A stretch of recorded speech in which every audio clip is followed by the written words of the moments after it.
Hello everyone. So अज subject अपना general foundation course. So ये +2 क्लास के सैकेंड लैसन का सैकेंड पार्ट आ। लैसन चल रहा अपना प्रोजैक्ट रिपोर्ट। सो ये दूसरा पार्ट आ। पहले पार्ट के असी प्रोजैक्ट का मीनिंग, नीड, एलीमेंट तो रजिस्ट्रेशन ऑफ फर्म कवर कर लिया सीगा।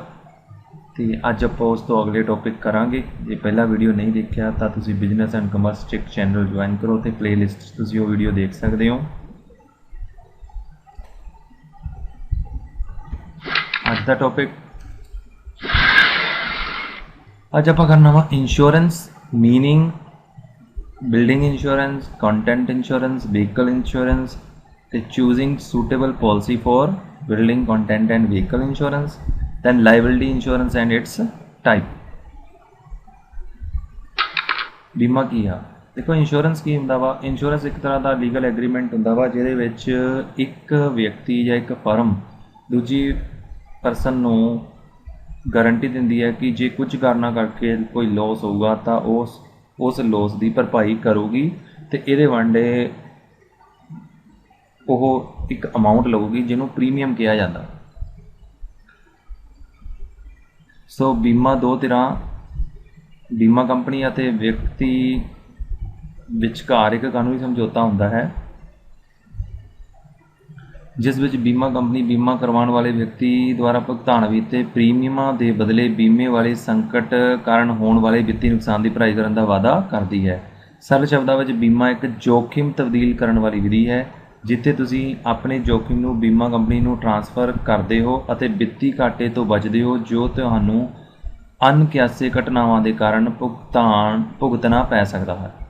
मतलब असी एक की करते हैं, एक छोटे जे प्रीमियम बदले अपना सारा रिस्क बीमा कंपनी से ट्रांसफर कर दें।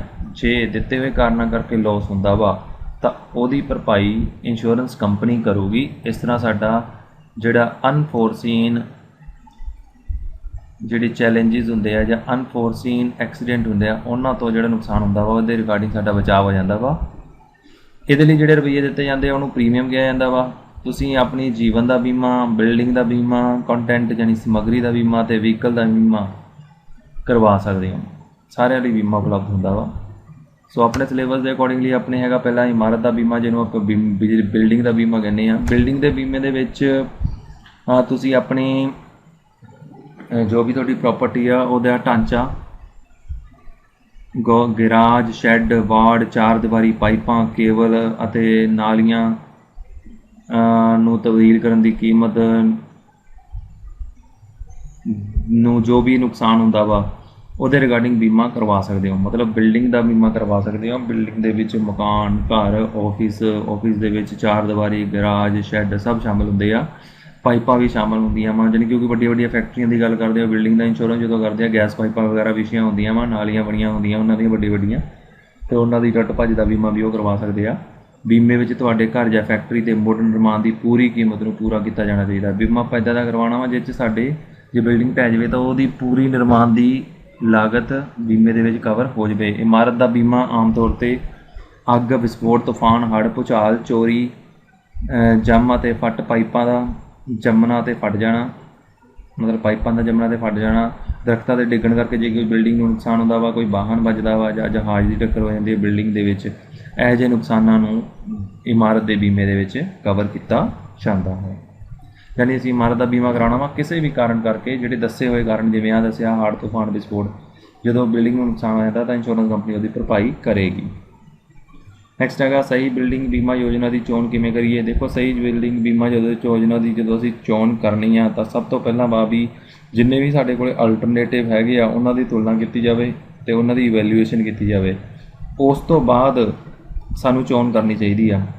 बीमा जो असीं बीमा करवाना वा उस तो पहला कवरेज के लाभ देख लेने चाहिए आ, बीमे की रकम देख लेनी चाहिए आ, एड ऑनस देख लेने चाहिए, एडिशनल की है वो बिल्डिंग इंश्योरेंस प्रीमियम देख लेना चाहिए किन्ना वा, आफ्टर सेल सर्विसिज की है या ग्राहकों की सहायता किन्नी की जाती है, इन्हों देखो। उस तो बाद फैसला करो तो अपनी बिल्डिंग की रक्षा करने लई तुहानूं किस ते भरोसा वा, फिर तुसीं अपनी बिल्डिंग की इंश्योरेंस करो। यानी असीं जनरल गल्लां देखणियां वा भी अलग अलग कंपनियां के रेट देखने, प्रीमियम की तुलना करनी है कि वो फैसिलिटियां दे रहे हैं, कितना प्रीमियम देना पै रहा वा, किन्नी उन्होंने ਆਫਟਰ ਸੇਲ ਸਰਵਿਸ ਆ, ਜਾਣੀ ਕਿ ਕਿੰਨੇ ਉਹ ਮਤਲਬ ਜਦੋਂ ਕਲੇਮ ਲੈਣਾ ਵਾ ਉਦੋਂ ਕਿੰਨੀਆਂ ਕੁ ਫਾਰਮੈਲਿਟੀਆਂ ਵਗੈਰਾ ਕਰਨੀਆਂ ਪੈਂਦੀਆਂ, ਇਹਨਾਂ ਸਾਰਿਆਂ ਨੂੰ ਦੇਖਣਾ ਚਾਹੀਦਾ ਵਾ। ਨੈਕਸਟ ਹੈਗਾ ਸਮੱਗਰੀ ਬੀਮਾ ਕੰਟੈਂਟ ਇੰਸ਼ੋਰੈਂਸ। ਸਮੱਗਰੀ ਬੀਮੇ ਤੋਂ ਭਾਵ ਕੀ ਹੁੰਦਾ? ਸਮੱਗਰੀ ਬੀਮੇ ਤੋਂ ਭਾਵ ਹੁੰਦਾ ਵਾ ਜਿਹੜਾ ਸਾਡੇ ਕੋਲ ਸਮਾਨ ਹੁੰਦਾ ਵਾ, ਕੰਟੈਂਟ ਹੁੰਦਾ ਵਾ। ਜੇ ਆਪਾਂ ਘਰ ਦੀ ਗੱਲ ਕਰੀਏ, ਸਾਡੇ ਕੋਲ ਫਰਨੀਚਰ ਹੁੰਦਾ ਵਾ, ਫਰਨੀਚਰ ਹੁੰਦਾ, ਸੋਫੇ, ਜਿਵੇਂ ਕਿ ਟੀਵੀ ਹੁੰਦਾ, ਇਕਵਿਪਮੈਂਟ ਹੁੰਦੇ ਆ, ਇਲੈਕਟ੍ਰਿਕ ਇਕਵਿਪਮੈਂਟ ਹੁੰਦੇ ਆ, ਅਪਲਾਈਨਸ, ਜਿਹੜਾ ਵੀ ਪਰਮਾਨੈਂਟਲੀ ਬਿਲਡਿੰਗ ਨਾਲ ਅਟੈਚ ਨਾ ਹੋਵੇ, ਜਿਹਨੂੰ ਮੂਵ ਕੀਤਾ ਜਾ ਸਕੇ ਜਾਂ ਜਿਹਨੂੰ ਤੁਸੀਂ ਘਰ ਬਦਲਦੇ ਤਾਂ ਦੂਜੀ ਜਗ੍ਹਾ ਲੈ ਜਾ ਸਕੇ, ਉਹਨੂੰ ਸਾਰਿਆਂ ਨੂੰ ਕੰਟੈਂਟ ਕਹਿੰਦੇ ਆ। ਇਸ ਤਰ੍ਹਾਂ ਹੀ ਫੈਕਟਰੀ ਦੇ ਵਿੱਚ ਮਸ਼ੀਨਾਂ ਹੁੰਦੀਆਂ ਵਾ, ਇਕਵਿਪਮੈਂਟ ਹੁੰਦੇ ਆ ਜਿਹੜੇ ਇੱਕ ਜਗ੍ਹਾ ਦੂਜੀ ਜਗ੍ਹਾ ਮੂਵ ਕੀਤੇ ਜਾ ਸਕਦੇ ਆ, ਇਹਨਾਂ ਸਾਰਿਆਂ ਨੂੰ ਕੰਟੈਂਟ ਦੇ ਵਿੱਚ ਸ਼ਾਮਿਲ ਕੀਤਾ ਜਾਂਦਾ ਵਾ। ਅਤੇ ਇਸ ਤਰ੍ਹਾਂ ਇਹਦੀ ਇੰਸ਼ੋਰੈਂਸ ਕਰਵਾਈ ਜਾ ਸਕਦੀ ਹੈ। ਸੋ ਘਰ ਦੇ ਕੇਸ ਦੇ ਵਿੱਚ ਨਿੱਜੀ ਚੀਜ਼ਾਂ, ਫਰਨੀਚਰ ਦੀ ਮੁਰੰਮਤ, ਉਹਨਾਂ ਦੀ ਥਾਂ ਮਤਲਬ ਫਰਨੀਚਰ ਕੰਟੈਂਟ ਵਗੈਰਾ ਦੀ ਇੰਸ਼ੋਰੈਂਸ ਕਰਦੇ ਹਾਂ। ਅਤੇ ਇਹਦੀ ਇੰਸ਼ੋਰੈਂਸ ਦੇ ਵਿੱਚ ਅਸੀਂ ਜੇ ਫਰਨੀਚਰ ਵਗੈਰਾ ਖਰਾਬ ਹੋ ਜਾਵੇ ਤਾਂ ਉਹਦੀ ਦੁਬਾਰਾ ਲੈਣ ਦੀ ਕੀਮਤ ਨੂੰ ਕਵਰ ਕਰਦੇ ਹਾਂ। ਅਤੇ ਵਪਾਰ ਦੇ ਮਾਮਲੇ ਵਿੱਚ ਉਤਪਾਦ ਜਿਹੜਾ ਪ੍ਰੋਡਕਟ ਆ ਸਾਡਾ, ਸਟਾਕ, ਉਪਕਰਨ, ਸਮਾਨ, ਮਸ਼ੀਨਰੀ, ਟੂਲ ਆਦਿ ਦੀ ਕੀਮਤ ਨੂੰ ਕਵਰ ਕਰਦਾ ਵਾ ਕੰਟੈਂਟ ਇੰਸ਼ੋਰੈਂਸ। ਅਸੀਂ ਇਹਨਾਂ ਦੀ ਇੰਸ਼ੋਰੈਂਸ ਕਰਾ ਸਕਦੇ ਹਾਂ, ਯਾਨੀ ਉਤਪਾਦ ਦੀ, ਸਟਾਕ ਦੀ, ਉਪਕਰਨ ਦੀ, ਸਮਾਨ ਦੀ, ਮਸ਼ੀਨਰੀ ਦੀ, ਟੂਲ ਦੀ। ਅਤੇ ਜਦੋਂ ਅਸੀਂ ਇੰਸ਼ੋਰੈਂਸ ਕਰਾਉਂਦੇ ਹਾਂ ਤਾਂ ਇਸ ਤਰ੍ਹਾਂ ਇੰਸ਼ੋਰੈਂਸ ਕਰਾਉਂਦੇ ਹਾਂ ਵੀ ਜੇ ਖਰਾਬ ਹੋ ਜਾਣ, ਟੁੱਟ ਜਾਣ ਤਾਂ ਇਹਦੀ ਜਗ੍ਹਾ 'ਤੇ ਨਵੇਂ ਲਿੱਤੇ ਜਾ ਸਕਣ। ਇੰਨਾ ਕੁ ਸਾਨੂੰ ਇੰਸ਼ੋਰੈਂਸ ਤੋਂ ਪੈਸਾ ਮਿਲਣਾ ਚਾਹੀਦਾ ਵਾ। ਸੋ ਜਿਹੜੀ ਕੰਟੈਂਟ ਇੰਸ਼ੋਰੈਂਸ ਹੁੰਦੀ ਆ, ਸਮੱਗਰ ਬੀਮੇ ਦੋ ਮੁੱਖ ਤਰ੍ਹਾਂ ਦੇ ਬੀਮੇ ਹੁੰਦੇ ਆ।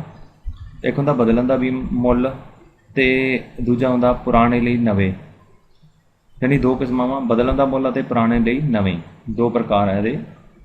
ਬਦਲਣ ਦਾ ਮੁੱਲ ਆ ਮਤਲਬ ਜਿਹੜੀ ਚੀਜ਼ ਤੁਹਾਡੀ ਹੈਗੀ ਆ, ਜਿਹੜੀ ਪੁਰਾਣੀ ਹੋ ਜਾਏਗੀ, ਜੇ ਟੁੱਟ ਗਈ ਆ ਉਹਨੂੰ ਬਦਲ ਦਿੱਤਾ ਜਾਊਗਾ। ਅਤੇ ਪੁਰਾਣੇ ਲਈ ਨਵੇਂ ਦਾ ਬਦਲ ਦਾ ਮਤਲਬ ਇਹ ਆ ਵੀ ਉਹਨੂੰ ਮਤਲਬ ਜਿੰਨਾ ਉਹਦਾ ਮੁੱਲ ਆ ਉਹਦੇ ਮੁੱਲ ਦੀ ਚੀਜ਼ ਦੇ ਦਿੱਤੀ ਜਾਊਗੀ। ਪੁਰਾਣੇ ਦੇ ਬਦਲੇ ਨਵੇਂ ਤੋਂ ਭਾਵ ਆ ਵੀ ਤੁਹਾਡੀ ਪੁਰਾਣੀ ਚੀਜ਼ ਬਦਲੇ ਤੁਹਾਨੂੰ ਨਵੀਂ ਦੀ ਚੀਜ਼ ਦੇ ਦਿੱਤੀ ਜਾਊਗੀ। ਬਹੁਤੀਆਂ ਕੰਪਨੀਆਂ ਵਾ ਜਿਹੜੀਆਂ, ਬਹੁਤੀਆਂ ਨੀਤੀਆਂ ਜਿਹੜੀ ਕੰਪਨੀਆਂ ਦੀਆਂ ਨੀਤੀਆਂ ਜਿਹੜੀ ਇੰਸ਼ੋਰੈਂਸ ਕਰਦੀਆਂ ਵਾ, ਉਪਭੋਗਤਾ ਨੂੰ ਪੁਰਾਣੇ ਲਈ ਨਵੇਂ ਕਵਰ ਦੀ ਪੇਸ਼ਕਸ਼ ਕਰਦੀਆਂ ਵਾ। ਇਹਦਾ ਭਾਵ ਇਹ ਆ ਜੇ ਤੁਹਾਡੀਆਂ ਕੋਈ ਚੀਜ਼ਾਂ ਗੁੰਮ ਜਾਂਦੀਆਂ ਵਾ ਜਾਂ ਖਰਾਬ ਹੋ ਜਾਂਦੀਆਂ ਵਾ, ਤੁਹਾਨੂੰ ਉਹਦੇ ਵੰਡੇ ਨਵੀਂ ਚੀਜ਼ ਮਿਲ ਜਾਏਗੀ। ਇਸ ਤਰ੍ਹਾਂ ਦਾ ਇੰਸ਼ੋਰੈਂਸ ਕਵਰ ਤੁਹਾਨੂੰ ਮਿਲਦਾ ਵਾ। ਪੁਰਾਣੇ ਲਈ ਨਵੇਂ ਕਵਰ ਲਈ ਤੁਹਾਨੂੰ ਜ਼ਿਆਦਾ ਪ੍ਰੀਮੀਅਮ ਦੇਣਾ ਪੈਂਦਾ ਵਾ। ਜਿਹੜਾ ਤਬਦੀਲੀ ਮੁੱਲ ਬੀਮਾ ਹੁੰਦਾ ਵਾ, ਇਹਦਾ ਮਤਲਬ ਜਿੰਨੇ ਦੀ ਚੀਜ਼ ਤੁਹਾਡੀ ਖਰਾਬ ਹੋਈ ਆ, ਮਤਲਬ ਲੱਖ ਰੁਪਏ ਦੀ ਚੀਜ਼ ਹੈ, ਜੇ ਤੁਸੀਂ 5 ਸਾਲ ਚਲਾ ਲਈ ਅਤੇ ਉਹ ਅੱਜ 2 ਲੱਖ ਰੁਪਏ ਦੀ ਰਹਿ ਗਈ, ਤਬਦੀਲੀ ਬੀਮਾ 'ਚ ਤੁਹਾਨੂੰ ਤਬਦੀਲੀ ਬੀਮਾ ਦੇ ਵਿੱਚ ਸਿਰਫ ਤੁਹਾਨੂੰ 2 ਲੱਖ ਰੁਪਏ ਜਿੰਨਾ ਹੀ ਲਾਭ ਮਿਲੂਗਾ। ਸੋ ਤਬਦੀਲੀ ਬੀਮਾ ਜਿਹੜਾ ਸਿਰਫ ਤੁਹਾਡੇ ਮਾਲ ਦੀ ਕੀਮਤ ਨੂੰ ਕਵਰ ਕਰਦਾ ਵਾ। ਅਤੇ ਜਦੋਂ ਤਬਦੀਲੀ ਬੀਮਾ ਹੁੰਦਾ ਵਾ ਤਾਂ ਬਹੁਤ ਸਾਰੀਆਂ ਚੀਜ਼ਾਂ ਦੀ ਕੀਮਤ ਘੱਟ ਜਾਂਦੀ ਹੈ। ਇਸ ਲਈ ਜਿਹੜੀ ਤਬਦੀਲੀ ਬੀਮਾ ਦੀ ਪਾਲਿਸੀ ਹੁੰਦੀ ਆ, ਉਹਦੀ ਨਿਯਮਿਤ ਸਮੀਖਿਆ, ਉਹਦੀ ਵੈਲਿਊਏਸ਼ਨ ਕਰਦੇ ਰਹਿਣਾ ਚਾਹੀਦਾ। ਇਹ ਦੇਖਣਾ ਚਾਹੀਦਾ ਵੀ ਤੁਹਾਡਾ ਬੀਮਾ ਸਹੀ ਆ, ਵੀ ਤੁਸੀਂ ਪੂਰਾ ਬੀਮਾ ਕਰਵਾਇਆ ਵਾ, ਤੁਹਾਡੀ ਕੋਸਟ ਵਿੱਚ ਕਵਰ ਹੁੰਦੀ ਹੈ। ਕੰਟੈਂਟ ਇੰਸ਼ੋਰੈਂਸ ਹੋ ਗਿਆ ਸਮਾਨ ਦਾ ਬੀਮਾ, ਚਾਹੇ ਉਹ ਸਮਾਨ ਘਰ 'ਚ ਹੋਵੇ ਚਾਹੇ ਫੈਕਟਰੀ 'ਚ ਹੋਵੇ। ਉਸ ਤੋਂ ਬਾਅਦ ਆ ਗਿਆ ਸਰਵੋਤਮ ਸਮੱਗਰੀ ਬੀਮਾ ਦੀ ਚੋਣ ਕਰਨ ਲਈ ਸੁਝਾਅ। ਜਦੋਂ ਅਸੀਂ ਵਧੀਆ ਸਮੱਗਰੀ ਬੀਮਾ ਚੋਣ ਕਰਨਾ ਤਾਂ ਉਹਦੇ ਲਈ ਕੀ ਸੁਝਾਅ ਆ, ਯਾਨੀ ਕਿਵੇਂ ਵਧੀਆ ਬੀਮਾ ਚੋਣ ਕਰਨਾ ਚਾਹੀਦਾ ਵਾ। ਸੋ ਉਹਦੇ ਵਿੱਚ ਹੈਗਾ ਪਹਿਲਾਂ ਸਮੱਗਰੀ ਬੀਮਾ ਦੀ ਤੁਲਨਾ ਕਰੋ। ਆਪਾਂ ਪਹਿਲਾਂ ਵੀ ਕੀਤਾ ਵਾ ਵੀ ਅਲੱਗ-ਅਲੱਗ ਜੋ ਵੀ ਕੰਟੈਂਟ ਇੰਸ਼ੋਰੈਂਸ ਦੇ ਰਹੀਆਂ ਕੰਪਨੀਆਂ, ਉਹਨਾਂ ਦੀ ਵਿੱਚ ਤੁਲਨਾ ਕਰੋ, ਉਹਨਾਂ ਦੀ ਅਲੱਗ-ਅਲੱਗ ਕੀਮਤ ਹੋ ਸਕਦੀ ਆ। ਵਾਧੂ ਨੂੰ ਨਾ ਕਹੋ। ਜਦੋਂ ਤੁਸੀਂ ਸਮੱਗਰੀ ਕੰਟੈਂਟ ਇੰਸ਼ੋਰੈਂਸ ਕਰਾਉਂਦੇ ਆ ਤਾਂ ਲਮਸਮ ਮੂਲ ਸਮੱਗਰੀ ਬੀਮਾ ਕਰਵਾਓ। ਜੇ ਤੁਹਾਨੂੰ ਕੋਈ ਵਾਧੂ ਦੀ ਪੇਸ਼ਕਸ਼ ਕਰਦਾ ਵੀ ਇਹਦੇ ਵਾਧੂ ਪੈਸੇ ਲੱਗਣਗੇ ਅਤੇ ਇਹਦੀ ਹੋਰ ਐਡੀਸ਼ਨ ਕਰਾ ਲਓ, ਤਾਂ ਉਹਨੂੰ ਨਾ ਕਹੋ। ਆਪਣੀ ਸੁਰੱਖਿਆ ਵਧਾਓ। ਅਤੇ ਕੰਟੈਂਟ ਇੰਸ਼ੋਰੈਂਸ ਦੇ ਵਿੱਚ ਬੀਮਾ ਵਧੀਆ ਲੈਣ ਦੇ ਲਈ ਇਹ ਜ਼ਰੂਰੀ ਹੈ ਵੀ ਤੁਸੀਂ ਉੱਚ ਕੁਆਲਿਟੀ ਦੇ ਤਾਲੇ, ਚੋਰੀ ਅਲਾਰਮ ਅਤੇ ਸਮੋਕ ਅਲਾਰਮ ਆਪਣੇ ਘਰ ਦੇ ਵਿੱਚ ਲਾਓ, ਤਾਂ ਤੁਹਾਡਾ ਬਿਹਤਰ ਸੌਦਾ ਹੋਊਗਾ, ਤੁਹਾਡਾ ਪ੍ਰੀਮੀਅਮ ਘੱਟ ਜੂਗਾ। ਪ੍ਰੀਮੀਅਮ ਸਾਲਾਨਾ ਅਦਾ ਕਰੋ। ਕਈ ਕੰਪਨੀਆਂ ਕਹਿ ਦਿੰਦੀਆਂ ਪ੍ਰੀਮੀਅਮ ਤੁਸੀਂ ਮੰਥਲੀ ਦੇ ਦਿਓ, ਕਈ ਕਹਿ ਦਿੰਦੀਆਂ ਸਾਲਾਨਾ ਦੇ ਦਿਓ। ਹਮੇਸ਼ਾ ਸਾਲਾਨਾ ਪ੍ਰੀਮੀਅਮ ਨੂੰ ਪ੍ਰੈਫਰੈਂਸ ਕਰੋ, ਉਹ 'ਚ ਪੈਸੇ ਘੱਟ ਲੱਗਦੇ ਆ ਮਹੀਨੇਵਾਰ ਨਾਲੋਂ। ਇਮਾਰਤਾਂ ਦੇ ਸਮੱਗਰੀ ਲਈ ਸੰਯੁਕਤ ਪਾਲਿਸੀ। ਜੇ ਤੁਹਾਨੂੰ ਦੋਨਾਂ ਦੀ ਇੰਸ਼ੋਰੈਂਸ ਕਰਾਉਣੀ ਪੈਂਦੀ ਆ, ਮਤਲਬ ਇਮਾਰਤ ਦੀ ਵੀ ਅਤੇ ਸਮੱਗਰੀ ਦੀ ਵੀ, ਅਤੇ ਕੋਸ਼ਿਸ਼ ਕਰੋ ਵੀ ਤੁਸੀਂ ਇੱਕ ਇਕੱਠਾ ਬੀਮਾ ਲਵੋ, ਇਹਦੇ ਨਾਲ ਤੁਹਾਡਾ ਖਰਚਾ ਘੱਟ ਹੋਵੇਗਾ। ਨੈਕਸਟ ਆ ਗਿਆ ਕੁਐਸਚਨ ਫॉर ਯੂ। ਬੱਚਿਆਂ ਲਈ ਕੁਐਸਚਨ ਆ। ਕੁਐਸਚਨ ਕੀ ਆ, ਤੁਸੀਂ ਚੈਨਲ ਸਬਸਕ੍ਰਾਈਬ ਕੀਤਾ? ਜੇ ਨਹੀਂ ਚੈਨਲ ਸਬਸਕ੍ਰਾਈਬ ਕੀਤਾ ਤਾਂ ਚੈਨਲ ਸਬਸਕ੍ਰਾਈਬ ਕਰੋ। ਵੀਡੀਓ ਨੂੰ ਜੇ ਵੀਡੀਓ ਸਮਝ ਆ ਰਿਹਾ ਤਾਂ ਲਾਈਕ ਕਰੋ, ਯਾਨੀ ਕਿ ਚੰਗਾ ਲੱਗ ਰਿਹਾ ਤਾਂ ਲਾਈਕ ਕਰੋ, ਨਹੀਂ ਤਾਂ ਡਿਸਲਾਈਕ ਕਰੋ। ਸੋ ਨਾ ਤੋਂ ਇੰਪਰੂਵ ਕਰਨ ਦੀ ਕੋਸ਼ਿਸ਼ ਕੀਤੀ ਜਾਊਗੀ। ਨੈਕਸਟ ਆਪਣੇ ਕੋਲ ਹੈਗਾ ਵਹੀਕਲ ਇੰਸ਼ੋਰੈਂਸ, ਵਾਹਨ ਬੀਮਾ। ਵਹੀਕਲ ਤੋਂ ਭਾਵ ਹੁੰਦਾ ਵਾ ਕਾਰ, ਟਰੱਕ, ਮੋਟਰਸਾਈਕਲ ਜਾਂ ਹੋਰ ਕੋਈ ਵੀ 4 ਪਹੀਆ 2 ਪਹੀਏ ਵਾਹਨ, ਇਹ ਸਭ ਵਹੀਕਲ ਦੇ ਵਿੱਚ ਆਉਂਦੇ ਆ। ਜਿਹੜਾ ਵਹੀਕਲ ਇੰਸ਼ੋਰੈਂਸ ਕਰਵਾਈ ਜਾਂਦੀ ਆ ਉਹ ਇੱਕ ਤਾਂ ਜਾਇਦਾਦ ਦੇ ਜੋਖਿਮ, ਮੇਰਾ ਜਿਹੜਾ ਵਹੀਕਲ ਟੁੱਟ, ਜਿਵੇਂ ਕਿਸੇ ਦਾ ਵਹੀਕਲ ਟੁੱਟ ਜਾਂਦਾ ਵਾ ਉਹਦੇ ਲਈ ਚੋਰੀ ਜਾਂ ਨੁਕਸਾਨ ਦੇ ਕਾਰਨ ਕਰਵਾਈ ਜਾਂਦੀ ਹੈ, ਜਾਂ ਫਿਰ ਜ਼ਿੰਮੇਵਾਰੀ ਦਾ ਜੋਖਿਮ ਦੁਰਘਟਨਾ ਦੇ ਕਾਰਨ ਹੋਏ ਕਾਨੂੰਨੀ ਦਾਅਵਿਆਂ ਨੂੰ ਪੂਰਾ ਕਰਨ ਦੇ ਲਈ। ਜਦੋਂ ਇੰਸ਼ੋਰੈਂਸ ਹੁੰਦੀ ਹੈ ਦੂਜਾ ਬੰਦਾ ਕਲੇਮ ਕਰ ਦਿੰਦਾ ਵੀ ਮੇਰੀ ਗੱਡੀ ਟੁੱਟੀ ਹੈ ਜਾਂ ਮੇਰਾ ਕੋਈ ਫਿਜ਼ੀਕਲ ਨੁਕਸਾਨ ਹੋਇਆ ਤਾਂ ਉਹਦੇ ਵੰਡੇ ਉਹ ਦਾਅਵਾ ਕਰ ਦਿੰਦਾ ਵਾ। ਇੰਸ਼ੋਰੈਂਸ ਆ ਜਿਹੜੀ ਦੋਨਾਂ ਚੀਜ਼ਾਂ ਨੂੰ ਕਵਰ ਕਰਨ ਦੇ ਲਈ ਕੀਤੀ ਜਾਂਦੀ ਹੈ, ਕਦੀ ਇੱਕ ਤਾਂ ਆਪਣੀ ਜਾਇਦਾਦ ਦੇ ਨੁਕਸਾਨ ਦੇ ਲਈ, ਇੱਕ ਦੂਜੇ ਦੁਆਰਾ ਦਿੱਤੇ ਹੋਏ ਦਾਅਵੇ ਨੂੰ ਪੂਰਾ ਕਰਨ ਦੇ ਲਈ। ਵਧੀਆ ਵਾਹਨ ਬੀਮੇ ਦੀ ਚੋਣ ਕਰਨ ਲਈ ਸੁਝਾਅ। ਵਧੀਆ ਵਾਹਨ ਬੀਮਾ ਕਿਵੇਂ ਚੋਣ ਕਰਨਾ ਵਾ? ਪਹਿਲਾਂ ਮੁਆਵਜ਼ੇ ਦਾ ਸਹੀ ਰੂਪ ਚੁਣੋ। ਪਹਿਲਾਂ ਤਾਂ ਤੁਹਾਨੂੰ ਇਹ ਦੇਖਣਾ ਚਾਹੀਦਾ ਕੰਪਨਸੇਸ਼ਨ ਆ ਜਿਹੜਾ ਤੁਸੀਂ ਉਹ ਸਹੀ ਰੂਪ ਉਹਦਾ ਚੁਣਨਾ ਵਾ। ਜਿਹੜਾ ਵਾਹਨ ਬੀਮਾ ਦਾ ਮੁੱਖ ਤਰ੍ਹਾਂ 'ਤੇ ਦੋ ਤਰ੍ਹਾਂ ਦਾ ਹੁੰਦਾ, ਇੱਕ ਹੁੰਦਾ ਥਰਡ ਪਾਰਟੀ ਇੰਸ਼ੋਰੈਂਸ, ਇੱਕ ਹੁੰਦਾ ਕੰਪਰੀਹੈਂਸਿਵ ਇੰਸ਼ੋਰੈਂਸ, ਤੀਜੀ ਧਿਰ ਦਾ ਕਵਰ ਅਤੇ ਵਿਆਪਕ ਬੀਮਾ।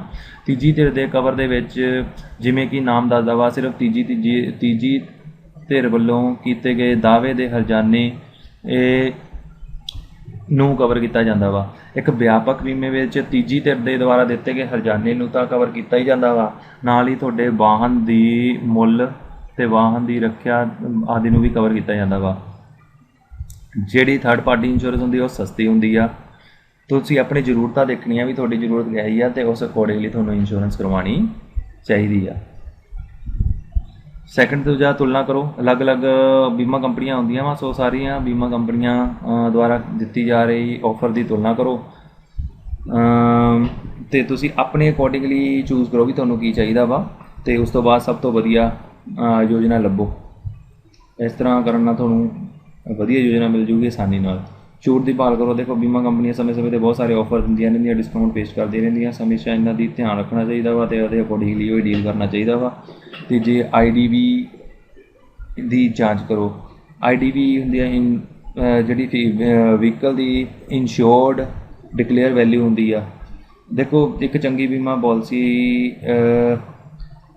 ਜੇ ਲੱਭਣੀ ਹੈ ਤਾਂ ਉਹਦੇ ਲਈ ਤੁਹਾਨੂੰ ਕੈਲਕੂਲੇਸ਼ਨਸ ਕਰਨੀਆਂ ਪੈਣਗੀਆਂ, ਗਣਿਤ ਕਰਨਾ ਪਊਗਾ। ਬੀਮੇ ਦੇ ਰਿਗਾਰਡਿੰਗ ਬਹੁਤ ਸਾਰੀਆਂ ਕੈਲਕੂਲੇਸ਼ਨਸ ਕੀਤੀਆਂ ਜਾਂਦੀਆਂ ਵਾ, ਉਹਨਾਂ ਦੇ ਵਿੱਚੋਂ ਇੱਕ ਹੈਗਾ IDVI ਦੇ ਰਿਗਾਰਡਿੰਗ। IDVI ਹੁੰਦੀ ਹੈ ਇੰਸ਼ੋਰਡ ਡਿਕਲੇਅਰ ਵੈਲਿਊ, ਜਿੰਨੀ ਦੀ ਇੰਸ਼ੋਰੈਂਸ ਕੀਤੀ ਜਾ ਰਹੀ ਹੈ ਤੁਹਾਡੇ ਵਹੀਕਲ ਦੀ। ਤੁਸੀਂ ਇਹ ਸੁਨਿਸ਼ਚਿਤ ਕਰੋ ਕਿ ਤੁਹਾਡੇ ਵਹੀਕਲ ਦੀ IDV ਹੈ ਜਿਹੜੀ ਉਹਦੀ ਸਹੀ ਤਰ੍ਹਾਂ ਗਣਨਾ ਕੀਤੀ ਗਈ ਆ, ਤਾਂ ਕਿ ਤੁਹਾਨੂੰ ਉਚਿਤ ਕਵਰ ਮਿਲ ਸਕੇ ਆਪਣੇ ਵਹੀਕਲ ਦਾ। ਜ਼ਿਆਦਾ ਘੱਟ ਵੀ ਨਹੀਂ ਹੋਣੀ ਚਾਹੀਦੀ, ਜ਼ਿਆਦਾ ਵੱਧ ਵੀ ਨਹੀਂ। ਵੱਧ ਨਾਲ ਪ੍ਰੀਮੀਅਮ ਵਧੂਗਾ, ਘੱਟ ਨਾਲ ਤੁਹਾਡਾ ਕਲੇਮ ਘੱਟ ਜੂਗਾ।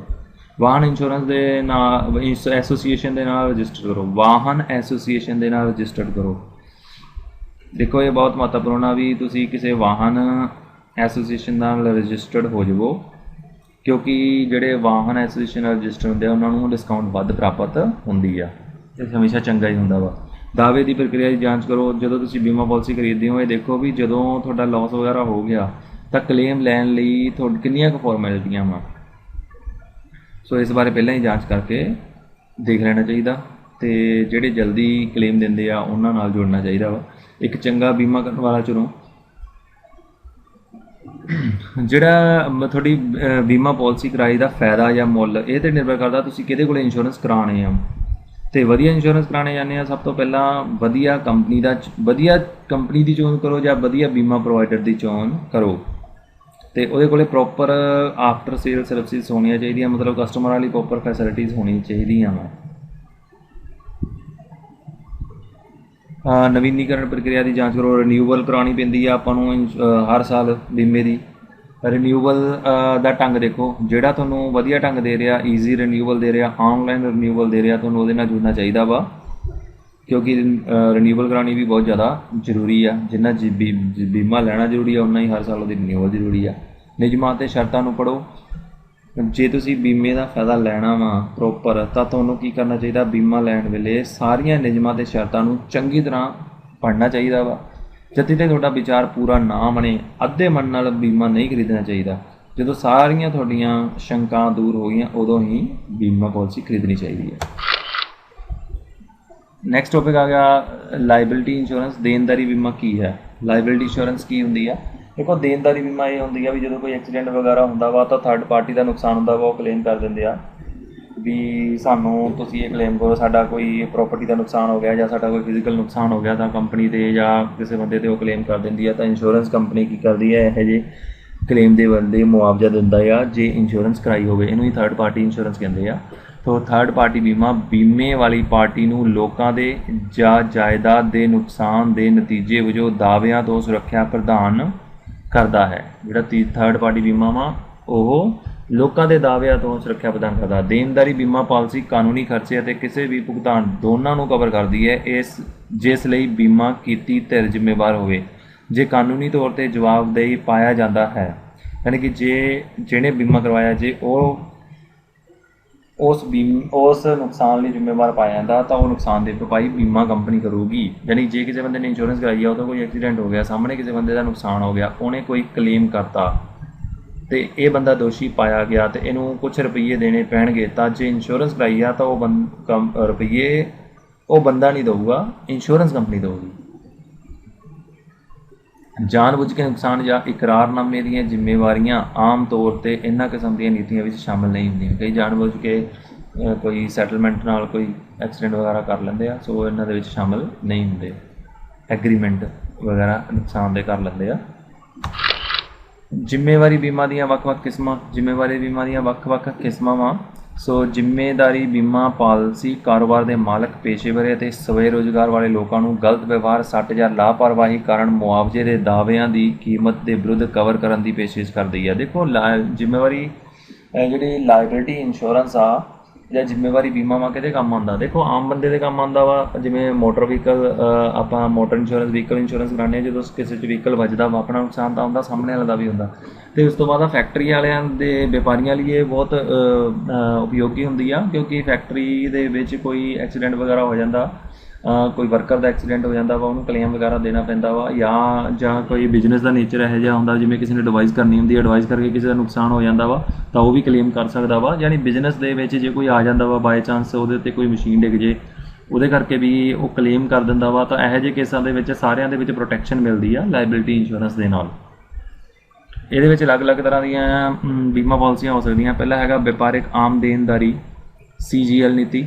ਇੱਕ ਵਪਾਰਿਕ ਆਮ ਦੇਣਦਾਰੀ ਨੀਤੀ ਕਾਰੋਬਾਰ ਨੂੰ ਸਰੀਰਕ ਸੱਟ ਲੱਗਣ ਜਾਂ ਜਾਇਦਾਦ ਦੇ ਨੁਕਸਾਨ ਤੋਂ ਹੋਣ ਵਾਲੇ ਦਾਅਵੇ ਦਰਸਾਉਂਦੀ ਹੈ। ਮਤਲਬ ਫੈਕਟਰੀ ਦੇ ਵਿੱਚ ਕਿਸੇ ਇੰਪਲਾਈ ਦੇ ਕੋਈ ਸੱਟ ਲੱਗ ਗਈ, ਲੱਤ ਕੱਟੀ ਗਈ ਜਾਂ ਸੱਟ ਲੱਗ ਗਈ, ਉਹਦੇ ਰਿਗਾਰਡਿੰਗ ਉਹਨੇ ਜੋ ਦਾਅਵੇ ਦਿੱਤੇ ਆ ਉਹਦੇ ਭੁਗਤਾਨ ਫਿਰ ਇੰਸ਼ੋਰੈਂਸ ਕੰਪਨੀ ਕਰੂਗੀ।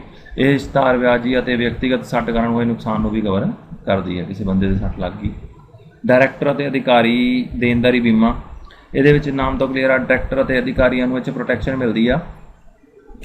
ਇਸ ਕਿਸਮ ਦੀ ਦੇਣਦਾਰੀ ਬੀਮਾ ਜੋ ਡਾਇਰੈਕਟਰ ਅਤੇ ਅਧਿਕਾਰੀਆਂ ਨੂੰ ਕਰਮਚਾਰੀ, ਸਪਲਾਇਰ, ਮੁਕਾਬਲਾ ਕਰਨ ਵਾਲੇ ਗ੍ਰਾਹਕ ਆਦਿ ਦੁਆਰਾ ਕੀਤੇ ਗਏ ਦਾਅਵਿਆਂ ਦੇ ਵਿਰੁੱਧ ਕਵਰ ਕਰਦੀ ਹੈ। ਯਾਨੀ ਕਿ ਜੇ ਕੋਈ ਕਰਮਚਾਰੀ, ਸਪਲਾਇਰ ਜਾਂ ਕੰਪੀਟੀਟਰ ਜਾਂ ਕੋਈ ਗ੍ਰਾਹਕ ਕੋਈ ਕੇਸ ਕਰ ਦਿੰਦਾ ਵਾ ਡਾਇਰੈਕਟਰ ਜਾਂ ਅਧਿਕਾਰੀ 'ਤੇ, ਤਾਂ ਇਹ ਜੀ ਪਾਲਿਸੀ ਹੈ ਜਿਹੜੀ ਡਾਇਰੈਕਟਰ ਅਤੇ ਅਧਿਕਾਰੀ ਦੇਣਦਾਰੀ ਬੀਮਾ, ਉਸ ਨੁਕਸਾਨ ਨੂੰ ਇਹ ਕਵਰ ਕਰਦੀ ਆ। ਪੇਸ਼ੇਵਰ ਮੁਆਵਜ਼ਾ ਬੀਮਾ। ਪੇਸ਼ੇਵਰ ਮੁਆਵਜ਼ਾ ਬੀਮਾ ਕੀ ਹੁੰਦਾ? ਕੋਈ ਬੰਦਾ ਵਾ ਪ੍ਰੋਫੈਸ਼ਨਲ ਆ, ਉਹਦਾ ਕੰਮ ਆ ਐਡਵਾਈਸ ਦੇਣਾ।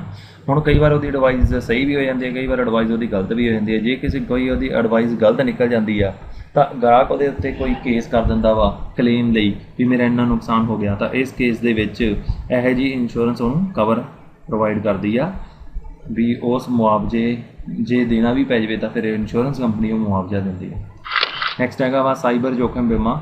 ਕਈ ਬੰਦੇ ਇਹੋ ਜਿਹੇ ਕੰਮ ਨਾਲ ਜੁੜੇ ਹੁੰਦੇ ਆ, ਜਿਵੇਂ ਇੰਟਰਨੈਟ ਵਗੈਰਾ ਦੇ ਕੰਮ ਨਾਲ ਜੁੜੇ ਹੁੰਦੇ ਆ। ਜੇ ਇਹਨਾਂ ਨੂੰ ਇਲੈਕਟ੍ਰੋਨਿਕ ਗਤੀਵਿਧੀਆਂ ਕਾਰਨ ਹੋਣ ਵਾਲੀ ਜ਼ਿੰਮੇਵਾਰੀ ਜਾਂ ਜਾਇਦਾਦ ਦੇ ਨੁਕਸਾਨ ਹੋ ਜਾਂਦਾ ਵਾ, ਜਿਹੜੇ ਸਾਈਬਰ ਐਕਟੀਵਿਟੀਜ਼ ਨਾਲ ਜੁੜੇ ਆ, ਜੇ ਇਹਨਾਂ ਨੂੰ ਕੋਈ ਇਲੈਕਟ੍ਰਿਕ ਐਕਟੀਵਿਟੀਜ਼ ਕਰਕੇ ਨੁਕਸਾਨ ਹੋ ਜਾਂਦਾ ਵਾ ਅਤੇ ਜੇ ਉਹਦੇ ਵਿੱਚ ਇਹਨਾਂ ਦੀ ਜ਼ਿੰਮੇਵਾਰੀ ਬਣਦੀ ਆ ਜਾਂ ਇਹਨਾਂ ਨੂੰ ਕੋਈ ਕਲੇਮ ਦੇਣਾ ਪੈਂਦਾ ਵਾ, ਜੇ ਇਹਨਾਂ ਨੇ ਇਹੋ ਜਿਹੀ ਇੰਸ਼ੋਰੈਂਸ ਕਰਾਈ ਹੈ, ਸਾਈਬਰ ਜੋਖਮ ਬੀਮਾ ਕਰਵਾਇਆ ਵਾ, ਤਾਂ ਉਹ ਕਲੇਮ ਫਿਰ ਇੰਸ਼ੋਰੈਂਸ ਕੰਪਨੀ ਦੇਊਗੀ। ਮਤਲਬ ਜੇ ਕੋਈ ਇਹਨਾਂ ਤੋਂ ਕੋਈ ਉਲੰਘਣਾ ਹੋ ਗਈ ਜਿਹਦੇ ਕਰਕੇ ਕੋਈ ਰਿਕਵਰੀ ਬਣਦੀ ਆ ਨੁਕਸਾਨ ਹੋਏ ਦੀ, ਤਾਂ ਇਹ ਰਿਕਵਰੀ ਫਿਰ ਇਹ ਬੰਦਾ ਨਹੀਂ ਦੇਊਗਾ ਜਿਹਨੇ ਇੰਸ਼ੋਰੈਂਸ ਕਰਾਈ ਹੈ, ਇੰਸ਼ੋਰੈਂਸ ਕੰਪਨੀ ਦੇਊਗੀ। ਵਪਾਰਿਕ ਅਪਰਾਧ ਬੀਮਾ। ਮਤਲਬ ਇਹਦੇ ਵਿੱਚ ਇਹੋ ਜਿਹਾ ਇੰਸ਼ੋਰੈਂਸ ਜਿਹੜੀ ਹੁੰਦੀ ਹੈ ਵਪਾਰਿਕ ਅਪਰਾਧ ਬੀਮਾ, ਆ ਵੀ ਤੁਹਾਡਾ ਕੋਈ ਇੰਪਲਾਈ ਆ, ਉਹ ਤੁਹਾਡੇ ਨਾਲ ਕੋਈ ਫਰੋਡ ਕਰ ਗਿਆ, ਗਬਨ ਕਰ ਗਿਆ, ਚੋਰੀ ਕਰ ਗਿਆ, ਉਹਦੇ ਨਾਲ ਤੁਹਾਡੇ ਕੋਈ ਨੁਕਸਾਨ ਹੁੰਦਾ ਵਾ, ਤਾਂ ਇਹੋ ਜਿਹੀ ਇੰਸ਼ੋਰੈਂਸ ਤੁਹਾਨੂੰ ਉਸ ਨੁਕਸਾਨ ਤੋਂ ਬਚਾਉਂਦੀ ਆ। ਇਹ ਕਰਮਚਾਰੀ ਦੀ ਬੇਈਮਾਨੀ, ਪੈਸੇ ਦੀ ਚੋਰੀ ਜਾਂ ਚੋਰੀ, ਕੰਪਿਊਟਰ ਦੀ ਧੋਖਾਧੜੀ ਤੋਂ ਕੰਪਨੀ ਨੂੰ ਬਚਾਉਂਦੀ ਆ। ਵਪਾਰਿਕ ਅਪਰਾਧ ਬੀਮਾ ਜਿਹੜਾ ਉਹ ਇਸ ਤਰ੍ਹਾਂ ਦੇ ਚੋਰੀ, ਕੰਪਿਊਟਰ ਧੋਖਾਧੜੀ ਤੋਂ ਕੰਪਨੀ ਨੂੰ ਬਚਾਉਂਦਾ। ਕੈਰੀਅਰ ਕਾਨੂੰਨੀ ਦੇਣਦਾਰੀ ਬੀਮਾ।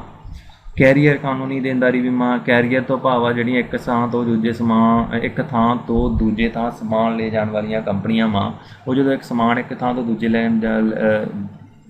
ਤੋਂ ਦੂਜੇ ਥਾਂ 'ਤੇ ਸਮਾਨ ਲੈ ਕੇ ਜਾਂਦੀਆਂ ਵਾ ਤਾਂ ਰਿਸਕ ਹੁੰਦਾ ਸਮਾਨ ਟੁੱਟ ਨਾ ਜਾਵੇ। ਸੋ ਇਹੋ ਜਿਹੀ ਜਿਹੜੀ ਕੈਰੀਅਰ ਕਾਨੂੰਨੀ ਦੇਣਦਾਰੀ ਬੀਮਾ ਵਾ, ਮਤਲਬ ਜਦੋਂ ਇੱਕ ਥਾਂ ਤੋਂ ਦੂਜੇ ਥਾਂ 'ਤੇ ਸਮਾਨ ਜਾ ਰਿਹਾ ਹੁੰਦਾ, ਜਿਹਦਾ ਕੋਈ ਨੁਕਸਾਨ ਹੋ ਜਾਂਦਾ ਵਾ ਤਾਂ ਉਹਦੇ ਪ੍ਰਤੀ ਜਿਹੜੇ ਦਾਅਵੇ ਹੁੰਦੇ ਆ, ਉਹ ਦਾਅਵੇ ਫਿਰ ਇਹ ਇੰਸ਼ੋਰੈਂਸ ਦੇ ਨਾਲ ਕਵਰ ਹੋ ਜਾਂਦੇ ਆ। ਅਤੇ ਉਤਪਾਦ ਦੇਣਦਾਰੀ ਬੀਮਾ, ਇੱਕ ਉਤਪਾਦ ਦੇਣਦਾਰੀ ਬੀਮਾ ਵੀ ਜਦੋਂ ਕੋਈ ਕੰਪਨੀ ਕੋਈ ਉਤਪਾਦ ਜਾਂ ਸੇਵਾ ਦੇ ਰਹੀ ਆ ਅਤੇ ਗ੍ਰਾਹਕ ਉਹਦੇ ਸੇਵਾ ਦੇ ਲਾਭ ਉਠਾ ਰਹੇ ਆ ਅਤੇ ਗ੍ਰਾਹਕ ਉਸ ਉਤਪਾਦ ਕਰਕੇ ਗ੍ਰਾਹਕ ਨੂੰ ਕੋਈ ਨੁਕਸਾਨ ਹੋ ਜਾਂਦਾ ਅਤੇ ਉਹ ਕੰਪਨੀ ਦੇ ਵਿਰੁੱਧ ਕੋਈ ਦਾਅਵਾ ਕਰ ਦਿੰਦਾ ਵਾ, ਕਲੇਮ ਕਰ ਦਿੰਦਾ ਵਾ, ਅਤੇ ਇਹ ਜਿਹੇ ਦਾਅਵਿਆਂ ਤੋਂ ਬਚਾਉਣ ਦੇ ਲਈ ਉਤਪਾਦ ਦੇਣਦਾਰੀ ਬੀਮਾ ਕੀਤਾ ਜਾਂਦਾ ਵਾ। ਫਿਰ ਇਹਦੇ ਵਿੱਚ ਕੰਪਨੀ ਕਵਰ ਹੋ ਜਾਂਦੀ ਹੈ। ਵਪਾਰ ਕ੍ਰੈਡਿਟ ਬੀਮਾ, ਵਪਾਰ ਕ੍ਰੈਡਿਟ ਬੀਮਾ ਮਤਲਬ ਵਪਾਰ ਸਮੇਂ ਸਮੇਂ 'ਤੇ ਉਧਾਰ 'ਤੇ ਸਮਾਨ ਵੇਚਦਾ ਰਹਿੰਦਾ ਵਾ। ਹੁਣ ਜਦੋਂ ਕਿਸੇ ਨੂੰ ਉਧਾਰ 'ਤੇ ਸਮਾਨ ਵੇਚਦਾ ਰਹਿੰਦਾ, ਉਹਦੇ ਵਿੱਚ ਇਹ ਡਰ ਰਹਿੰਦਾ ਵਾ ਵੀ ਉਹਦੇ ਜਿਹੜੇ ਪੈਸੇ ਆ ਜਿਹੜੇ ਜਾਂ ਲੰਬੇ ਸਮੇਂ ਤੱਕ ਨਾ ਮਿਲਣ ਬੰਦਾ ਦਿਵਾਲੀਆ ਹੋ ਜੇ ਅਤੇ ਉਹਦੇ ਪੈਸੇ ਮਰ ਜਾਣ। ਇਹੋ ਜਿਹੇ ਕੇਸ ਦੇ ਵਿੱਚ ਵਪਾਰਿਕ ਕ੍ਰੈਡਿਟ ਬੀਮਾ ਵਾ ਜਿਹੜਾ ਉਹ ਕਵਰ ਪ੍ਰੋਵਾਈਡ ਕਰਦਾ ਵਾ। ਮਤਲਬ ਇਹਦੇ ਵਿੱਚ ਉਸ ਕ੍ਰੈਡਿਟ ਦੀ ਇੰਸ਼ੋਰੈਂਸ ਹੋ ਜਾਂਦੀ ਆ ਵੀ ਬੰਦੇ ਦਾ ਪੈਸਾ ਮਰਦਾ ਨਹੀਂ ਹੈਗਾ, ਇੰਸ਼ੋਰੈਂਸ ਕੰਪਨੀ ਫਿਰ ਉਹਦੀ ਭਰਪਾਈ ਕਰਦੀ ਹੈ। ਇਹ ਸੀਗਾ ਤੁਹਾਡਾ ਸਾਰਾ ਟੌਪਿਕ, ਇਹਦੇ ਵਿੱਚ ਆਪਾਂ ਇੰਸ਼ੋਰੈਂਸ ਬਾਰੇ ਪੜ੍ਹਿਆ ਵਾ ਸਾਰਾ। ਸੋ ਵੀਡੀਓ ਨੂੰ ਲਾਈਕ ਕਰੋ, ਸ਼ੇਅਰ ਕਰੋ। Thank you for watching.